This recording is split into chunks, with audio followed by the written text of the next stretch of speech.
Prej 2 ditësh në rrjetet sociale apo media të ndryshme qarkullon një akuzë publike për racizëm ndaj një lojtari të skuadrës së Burreli gjatë një interviste të tij të një rubrike sportive në radio televizionin publik shqiptar nga moderatorja Hygerta Sako. Ndërkohë klubi sportiv Burreli ka reaguar zyrtarisht duke u distancuar nga publikimet e disa faqeve të ndryshme në rrjetet sociale apo portale.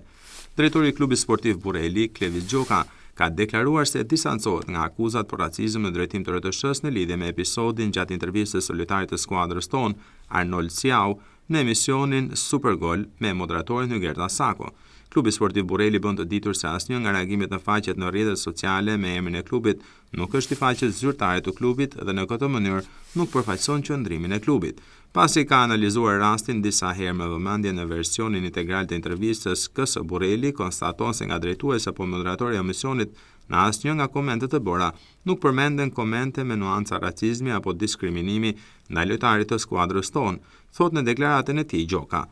Mes moderatorës së emisionit dhe vetë lojtarit të Burrelit, Arnold, pati një përballje televizive ku gjithçka u sqarua dhe se incidenti ishte keq interpretuar apo sajuar nga persona të papërgjegjshëm.